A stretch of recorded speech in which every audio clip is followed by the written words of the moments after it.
So guys, Stefan, the Romanian lawyer, explains the new investigation documents for Andrew and Tristan. I will start with the page number 1. On this page, the judge is just referring to the legislation that is being used for this decision, and he's just setting the legal foundation or the legal framework, if you will, for this specific case. Now moving on to the page number 2, the judge goes on and provides information about the suspects and the charges that they are facing. Now what I found interesting and I just wanted to point out, it looks like only one of the 4 suspects is facing charges related to, I would assume that that's Andrew Tate. Now the other 3 suspects are only facing charges related to 3 times human trafficking and the establishment of a criminal organized group. Moving on to page number 3, the judge says that the witnesses' statements are matching the facts resulting from the psychological reports and the conversations that took place through the phone applications. From this we can conclude that we have 3 types of evidence so far. Number 1, the witnesses' statements. Number 2, the psychological reports of the victims. And number 3, the conversations that took place through the mobile apps between the suspects and the victims. Now on the same page, the judge goes on and explains the exact method used by the suspects to lure and deceive the victims into coming to Romania and use them for the webcam business. Page number 4.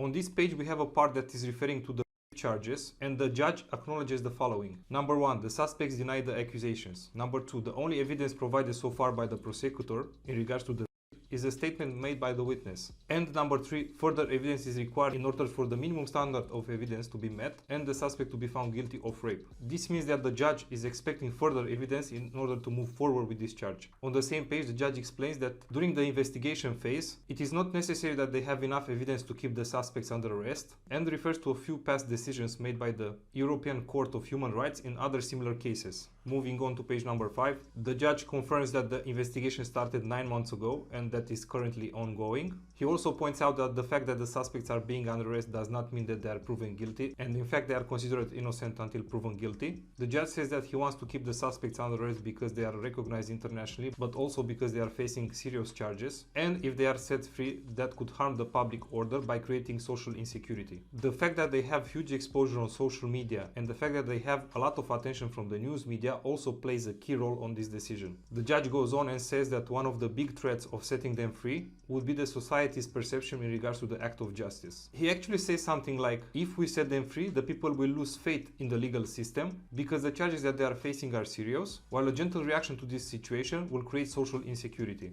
Moving on to page number 6, here we can mainly find the definition of human trafficking and the conditions that need to be met in order for this crime to exist. I will just mention a few of these conditions. From a human rights point of view, the human trafficking implies the physical and psychological aggression of the victims, abuse of trust, and forcing them to work. From an economic point of view, the human trafficking implies financial and monetary gains for the suspects, national and international networks for the operations, and money laundering. From an origin point of view, the factors that sustain and generate human trafficking are the low education levels and the poverty of the victims. Now, the judge also acknowledges that the suspects have abilities and skills that help them identify vulnerable victims and exploit them on an emotional and physical level in order to generate monetary gains. Now here's where it gets interesting. On page number 7, the judge says that even though the suspects do not have any criminal track record in Romania, he's aware of the fact that in the past they've been under investigation in UK for human trafficking.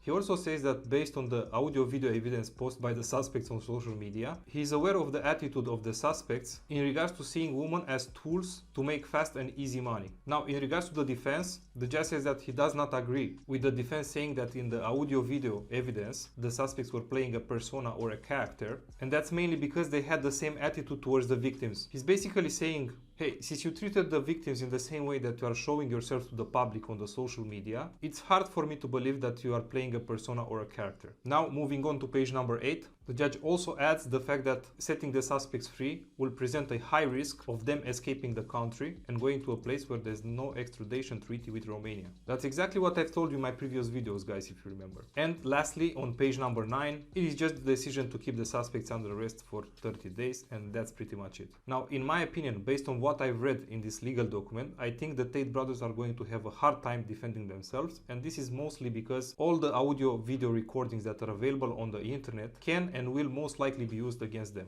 Guys, what are your thoughts on all this? Don't forget to comment them down below in the comment section. We'll link Stefan's YouTube down below in the description. Please leave a like, subscribe, and turn on notifications on.